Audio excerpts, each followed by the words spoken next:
A paz do Senhor, meus irmãos, chegamos na lição de número 13, penúltima lição desse trimestre, desse terceiro trimestre de 2018. Nosso tema é as orações dos santos no altar de ouro. Então nós estamos falando sobre peças do tabernáculo e hoje, especificamente, sobre o altar de ouro. Dia 23 de setembro de 2018.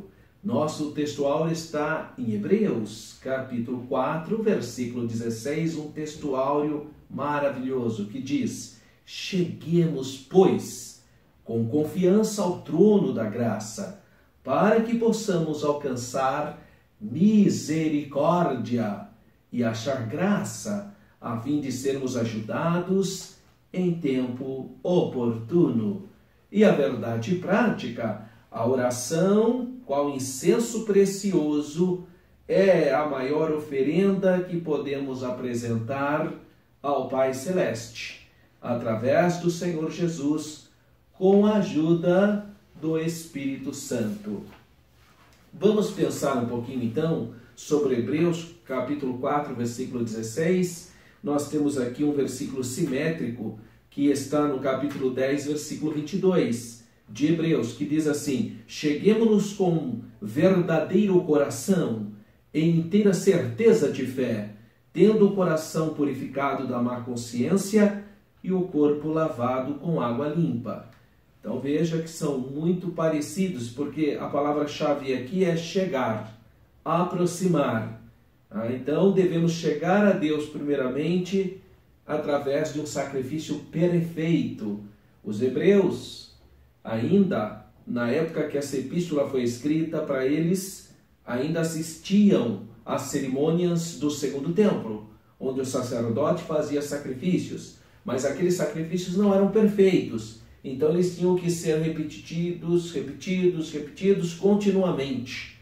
Agora está aqui a palavra exortativa do Espírito Santo para esses crentes hebreus. Cheguemos, pois, com confiança ao trono da graça, para que possamos alcançar misericórdia e achar graça, a fim de sermos ajudados em tempo oportuno.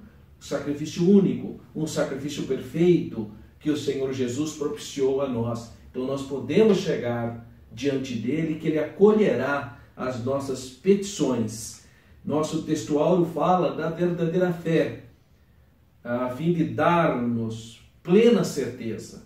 Então você pode entrar na presença do Senhor com confiança que ele está te ouvindo e que ele vai atender, acolher a sua oração. Essa é a perspectiva. Claro, tendo o coração purificado pelo sangue de Jesus, né? Ou seja, o homem interior lavado pelo sacrifício de Jesus, mas há um paralelismo aqui, há uma diferença de como o crente hebreu do antigo pacto faziam suas orações e as muitas cerimônias, e agora o crente hebreu do novo pacto, da nova aliança, que tem então essa palavra de esperança. Pode chegar, o Senhor está atento para acolher a sua petição.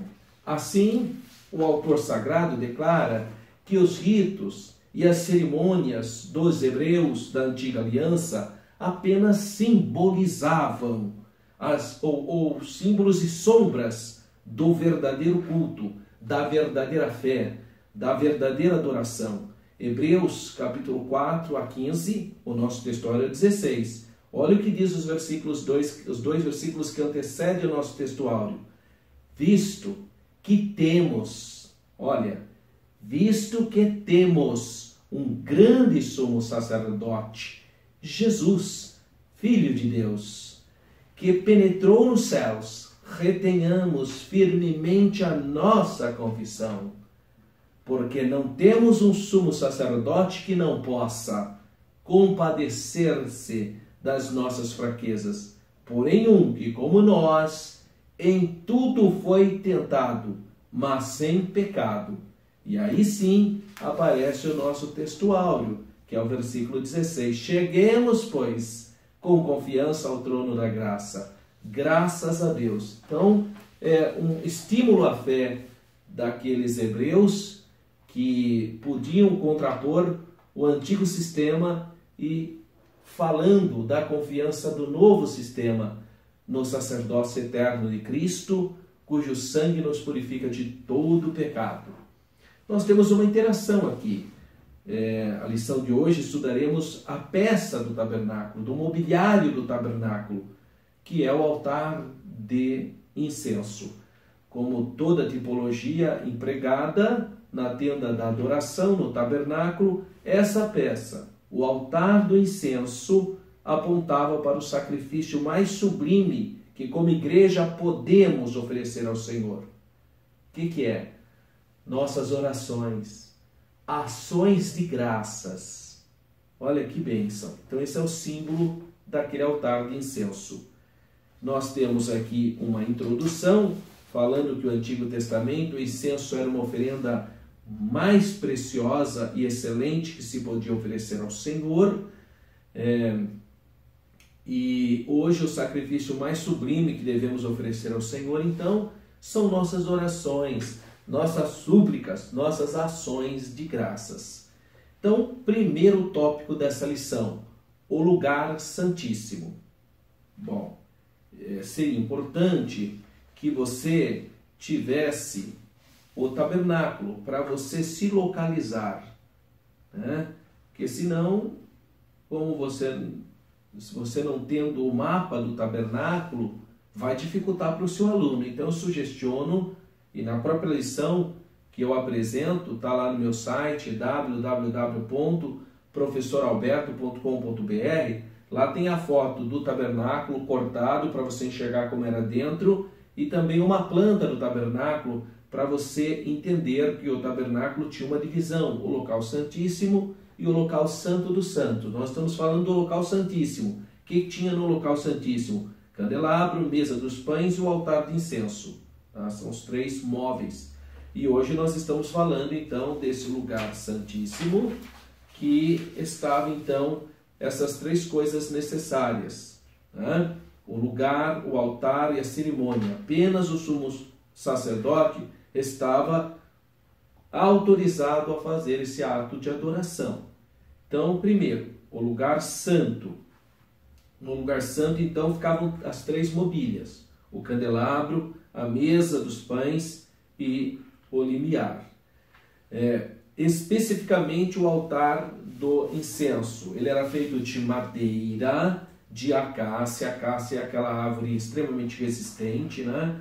O altar de incenso era revestido de ouro, sendo essas duas medidas: 1 côvado de comprimento e 1 de largura e 2 de altura. Os seus ornatos compunham-se de 4 chifres, bordas, 4 argolas e 2 varais, tudo revestido de ouro fino. 3. Composição do incenso. Então a gente viu a composição do altar de incenso. Agora a composição do incenso. O incenso, no altar de ouro, a composição dele era de esturaque, ônica e gálbano. A receita do perfume não constituía em nenhum segredo. Todavia, se alguém o reproduzisse para uso profano, obviamente seria punido. E a cerimônia? A cerimônia, o incenso só podia ser queimado com as brasas do altar de bronze, e já de posses dessas o sacerdote aproximava-se do altar de ouro para queimar o incenso no altar de ouro. Então é uma cerimônia relativamente simples. Resumo desse primeiro tópico: o incenso era oferecido pelo sumo sacerdote no lugar santíssimo. Então, como eu já disse, você tem no tabernáculo duas partes: o santo do santo e o santíssimo, ou santo apenas. Nesse local santíssimo você tem 3 mobílias, 3 móveis: a mesa dos pães da proposição, o candelabro e o altar de incenso. Nós estamos falando do altar de incenso, especificamente. Há um subsídio didático, falando sobre oração, que equivale a incenso, e nós temos então o nosso item 2, que vai falar então sobre o significado desse altar de incenso, o significado dele. Isso é muito importante para nós compreendermos então a importância desse altar. Primeiro, então, a receita para uma oração perfeita, nosso incenso. Então, são já as aplicações.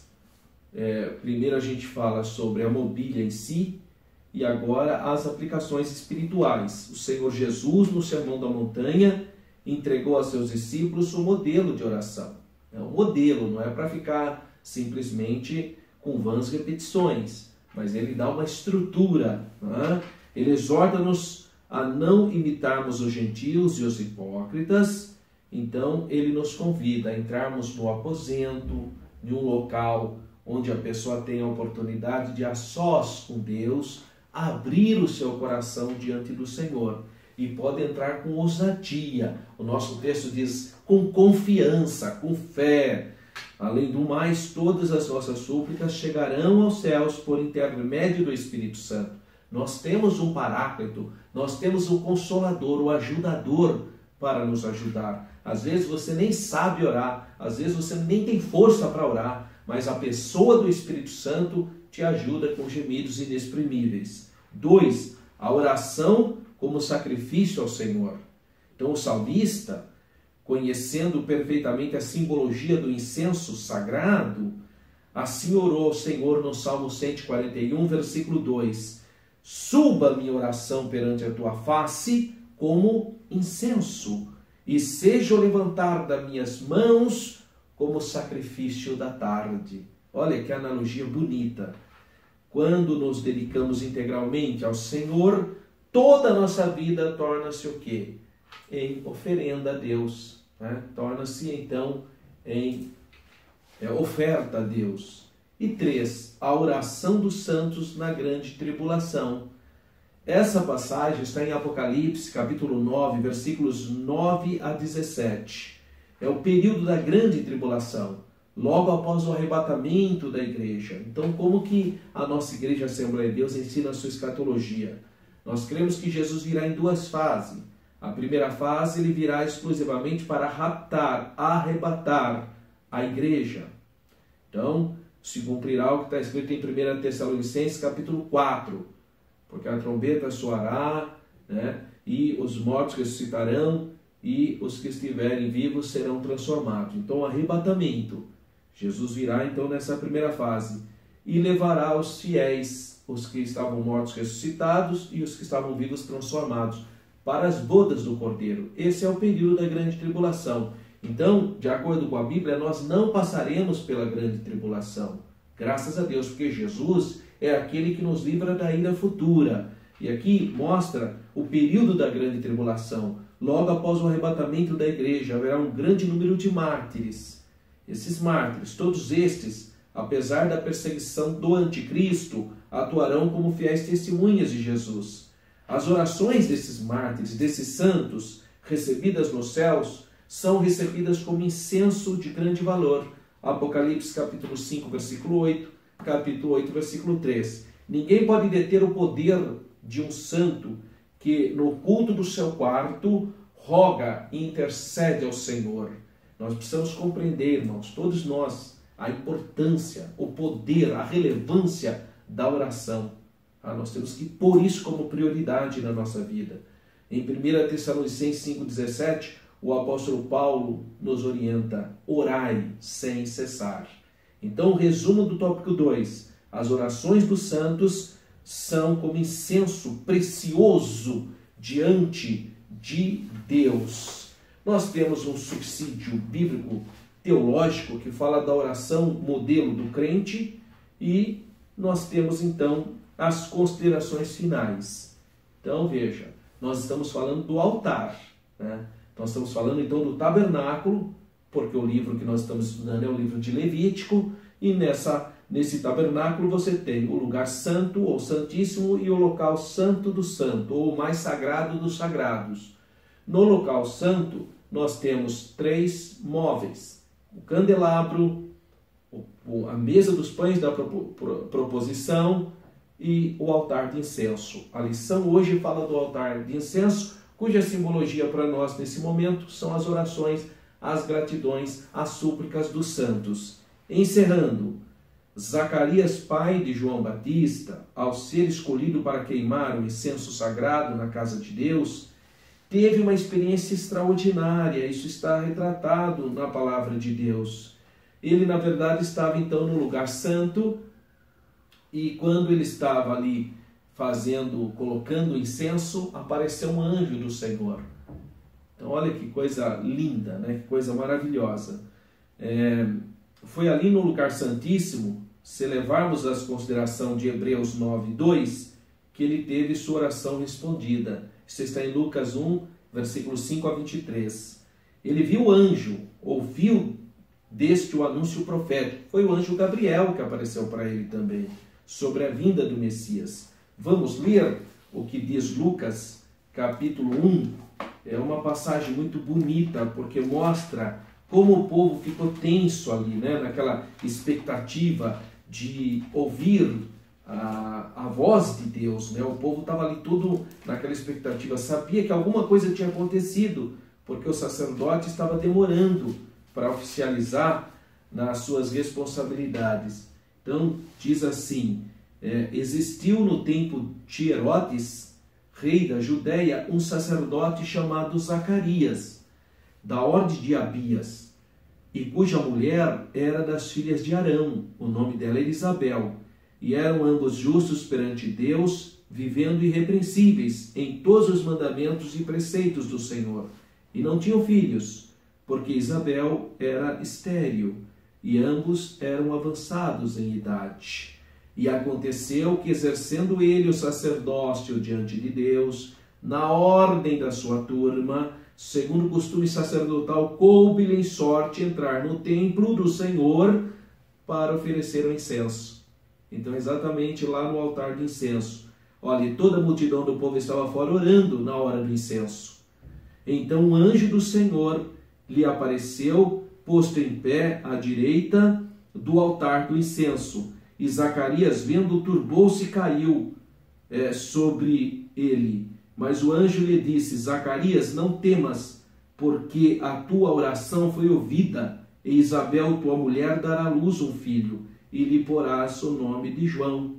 E terás prazer e alegria, muitos se alegrarão no seu nascimento, porque será grande diante do Senhor, não beberá vinho, nem bebida forte, e será cheio do Espírito Santo, já desde o ventre da sua mãe. E converterá muito dos filhos de Israel ao Senhor, seu Deus, e irá diante dele em espírito e em virtude de Elias, para converter o coração dos pais aos filhos e os rebeldes à prudência dos justos, com o fim de preparar o Senhor um povo disposto. Então, aí, disse então Zacarias ao anjo: Como saberei isso? Pois eu já sou velho, minha mulher avançada em idade. Olha aqui o versículo 19. E respondendo o anjo, disse: Eu sou Gabriel, que assisto diante de Deus, e fui enviado a falar-te e dar-te essas alegres novas. Não é uma coisa linda? Então estava lá o pai de João Batista, o sacerdote Zacarias, quando ele entrou para pôr o incenso, o anjo Gabriel apareceu para ele, anunciando que nasceria o precursor do Messias, João Batista, a voz que clamava no deserto. Então ele viu o anjo nesse anúncio profético, e mesmo na sua velhice ele teve uma experiência tão gloriosa da parte de Deus. Que Deus continue abençoando a sua vida, que você tenha uma escola dominical muito abençoada. Leia com seu aluno essa passagem de Lucas, é uma passagem muito bonita. Acesse o nosso site www.professoralberto.com.br e todo sábado, com a graça de Deus, estamos ali na aula de preparação para os professores que vão ministrar no domingo, e você é o meu convidado. Todo sábado, a partir das 16 horas, na Assembleia de Deus Campinas, pastor-presidente, pastor Paulo Costa. Local, Rua Pastor Cícero Canuto de Lima, número 160, pertinho do César Moreiras, Parque Itália, Campinas, São Paulo. Você é o meu convidado. Que Deus continue abençoando sua vida Fique na paz do Senhor.